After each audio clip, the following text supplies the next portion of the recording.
How's it going, everybody? We're back with yet another Q&A on the Monday. You guys drop your favorite questions in the comments down below, and we'll pose the question to you all as well. But I'm looking forward to these. These are my favorite videos of the week. So with that said, we're going to jump straight into the first question coming from the YouTube comments. Chances of APAC or SSA getting a win? And realistically, I do think APAC has a pretty good chance. We did our predictions last week. If you guys haven't seen those, and what's crazy is by now when this video comes out, we're going to know if this ends up happening or not. What I assume is going to be APAC, SSA, so on and so forth in the O2 rounds of Swiss. And I have a pretty good feeling that APAC with that Gaming Gladiators rosters could pull off a victory. It's what I have in my predictions as well, where I think they might go up against like an OCE2 or have a pretty advantageous bracket. And like though Maxu and Virtuoso, like that team is fully capable of making it. Like they could get a win. So Virtuoso though and Maxu are, I think, very much so capable of being like an OCE2 or something like that. So potentially. You talk a lot about your favorite deathcore bands and some of the buddies that you have in the scene, but what about metalcore, hardcore, so on and so forth? I'll say right now, I don't like hardcore. I don't like screamo. It's not my style. I've never been a fan of it. But we all grew up on metalcore. I mean, before I got into like the really heavy stuff, I mean, Azalea Dying, After the Burial, Shadows Fall, all those types of bands, All That Remains, like all those bands were like very, very influential in my music taste. It's just developed over the years. But bands like Veil of Maya and all that kind of stuff, Contortionists, I mean, we can rifle through a bunch of them. Crystal Lake before they lost Rio, Polaris, Currents, August Burns Red. I used to like Parkway Drive before they went super mainstream. Wage War. Yeah, there's a ton of bands. I prefer deathcore, but I listen to a little bit of everything, and that includes like R&B and rap and you name it. Do I think Joyo finally has the team around him to pop off at LAN? I do. I really do. I think Joyo is so used to having to be the best player on the team since that original Queso Moist roster, and I think he's going back to a roster that can really, really support him. I think Archie is their weakest link, despite thinking Archie is the most impactful on the team. When Archie's playing well, everybody else looks incredible. But Joyo and Oski is the treat to watch, and I think on LAN they're going to look even better. So yeah, I 100% think Joe has a chance to really go and pop off and do his thing. What two teams do you want to see match up going into the major and why? Desperately want to watch G2 Falcons. Some of it's through the public power rankings. Some of it's just my own selfish desires. I think Falcons are fighting for a top 3 spot. I think they are very, very good. And then being able to go against a major team, let alone the best team in North America, and it's not even close, and to potentially beat them, I think would answer a lot of questions. I think it would provide a lot of validity to how good the Falcons really are. So I really want to see G2 Falcons play, just because I think it will help change the narrative or help wake people up to the idea of how good Falcons is as a team. I do want to watch OG and Furia play a lot as well. Just style choices and the way that they look. I think Furia can win it, but OG I think will counter them pretty well too. So to me, that one could be a really even matchup that I'm excited for. Do I think EU is really as far ahead as people say? I do. Maybe not as far as some people may think, but EU historically has been better than NA, and they always have that one team that is better. I don't think the last time that we really saw it was, I think, in like early 22, 23.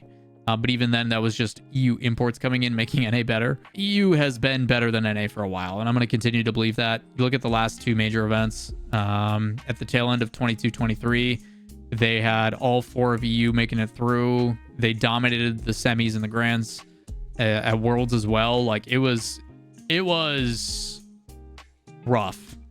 It was rough for NA the last bit. Outside of G2 though, realistically, what does NA have to bring? Like Space Station and GenG to me don't look as polished as they could. I would like to see GenG perform better as they can show on paper, but you're talking, it was a really close game 7, and I think GenG has regressed since last time as they're trying to figure out new things. Do you think the state of Rocket League Esports specifically is in a good spot? I think it's in an okay spot. I don't think it's as bad as everybody wants to believe it is. People are just seeing a brand new production team on a 4-year contract come in and are terrified because there's been some really bad mistakes with the seeding and the one split thing and a long off season. And like realistically, Psyonix is going to put a ton of money into the community fund and hopefully provide a bunch of different tournaments during this off season. You're going to, in my opinion, continue to see some of these events get announced and excite a lot of people during the off season. And maybe next year Blast makes some adjustments. Maybe they come in and they go, hey, our seating's fixed. We've got automatic bids. We've got some security for teams. Also, we're bringing back a third split, this, that, the other. Like, I think everybody just needs to take a fucking chill pill and just relax a little bit. Like, they signed a 4-year deal. It's not going anywhere. Blast knows what they're doing, but they still got to figure out how it exactly pertains to Rocket League. They've never done that before. So give it some time. But I think the esport is in a stable place. It's okay. Obviously, we've seen some major regressions and a lot of negativity surrounding Rocket League over the last year. But I mean, the time that I went to the major in Copenhagen, like, Blast crushed it. They did an amazing job. Short turnaround time in their backyard. I expect London's going to get leveled up a little bit. So I personally am excited to see where Blast is going to take Rocket League, because it seems like Epic is taking a step back. They're saying, hey, we trust this production team. We feel like we know what they're doing. Let them do it, because we don't. And it's getting better, I think. So we'll see. We'll see how things go. But yeah, definitely some growing pains. Some things that I think are inexcusable, 13, 14 seasons in. Do you think professional Rocket League has reached its peak? Not even close. I don't think Rocket League is anywhere near its peak. Maybe that's just me being biased as someone who covers it and knows what Rocket League can be. Rocket League as a game is a wet dream for every esports team, for every marketer, for every advertising dollarship. Like, the game is super exciting. It's super accessible. There's no violence. It's for everyone. Like, it is everything you could ever want. And as long as people get out of their own way and they just support it and allow people to take and create and make more, Rocket League would be huge. If Rocket League gets a creative mode, if they get the Fortnite love, like, it'd be massive. It would be absolutely massive. The only deterrent is Rocket League is really hard. As a mechanical game, it is so difficult. So outside of that, no, I don't think Rocket League has gotten anywhere close to its peak. What do you think will be the next revolutionary mechanic in professional RL? Do you think it'll be defensive, offensive, or something to do with recoveries? I think recoveries have gotten pretty dang good. I think mechanically, Rocket League in itself has...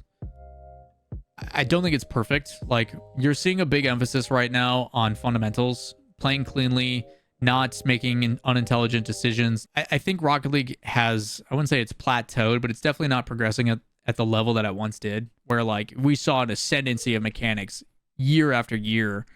I mean, you take a step all the way back from, like, season 2, where backboard play started to be a thing. And then you started seeing people going for double touches. You started seeing passing being developed. You then got the flip resets and the ceiling shots and all that kind of stuff. And outside of that, people just play cleaner. They play more, they're smarter. They're faster. Demos, everything. Like, they're more effective with the ball. I selfishly want to see the map become a little bit larger.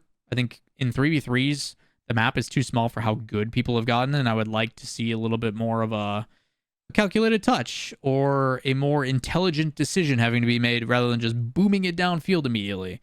I would like if you pinch clear it off the back wall, it hits like at the 18 outside of the box at the best, not all the way to the other opponent's side. So I'd like to see something like that experimented with, but we'll probably never get it, unfortunately, until, like, creative stuff moves out, and they'd have to play test it pretty heavily behind the scenes too. Do I think Space Station has a chance to make top 4? Definitely. I think Space Station is a team that if they are capable of making top 8, which I think they are and can go toe-to-toe against some of these top teams. I really do. I put a lot of pressure on a couple players on the team in particular for having standout performances, but on LAN, I think it's possible. Everybody regresses a little bit, but I think Space Station can definitely play upset to a couple.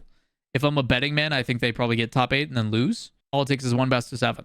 Never know. Do I think NRG will ever build a good team around Garrett again? I think they're on their last leg. If they choose to stick with Garrett, they need to bring in some really young mechanical talent, which is weird because they tried that and then they let them go. Like, they brought in Frosty and for whatever reason, they let Frosty go. But if instead of using Mist, they would have been like Garrett, Frosty, Aqua, or something to that extent, I think they would have had more success. But they either build with 2 superstars around Garrett and he becomes the veteran experience and helps, propel them to something and teaches them and guides them. But I think they need staffing help. I think they need mental coaches. I think they need true accountability to be held, and they've got to go all in. Garrett's been doing it a long time, man. And no discredit to Garrett, because Garrett's incredible. The fact that he's still allowed to compete. I think he's still plenty talented, but you can definitely tell he's a step behind some of these younger kids that are just faster, quicker, more mechanical, which is bound to happen. He's been doing it for 8 years. What's your opinion on GenG and their major chances? I don't know, man. If they get hot and if they start to figure things out through, like, the adversity that they're going through, I could see GenG surprising a lot of people I do know that GenG's been playing relatively well in scrims. Like, they're going even. I think it's a confidence and a mental thing. I think there's just going to be a switch flipped. Like, if they hit that goal or they get that big win, the confidence that they will have will carry them very far. People need to understand that it's very difficult when you're trying to bring in a new approach or a new play style. When you're trying to take someone who has habits of ball chase, go, go, go all the time, feed me the rock, and be like, hey, man, you'd be better by passing or setting people up or supporting your teammate because you have such a good arsenal of skills. Like, you can flip reset, you can do all this. If you just position yourself and you don't commit to being on the ball all the time, your teammates are going to get better and you're going to look better. That's tough habits to break. Last question comes from Noah. Hey, Lawler, do you think that if people enjoy this video that they should like and sub? I think people should do whatever they want. I will say it is very appreciative when you guys like and subscribe and turn on notifications, as it helps me out dearly. But more importantly, I like doing these videos, so leave your comments down below. Any questions you guys have, whether it be personal life, whether it be about Rocket League, business of esports, you name it. I don't care what it is. I'm more than happy to answer as long as it's a good question. So by all means, please do what the man says. Like, subscribe, turn on notifications, like the videos, all that kind of fun stuff. And we'll catch you in the next Q&A next Monday. Peace.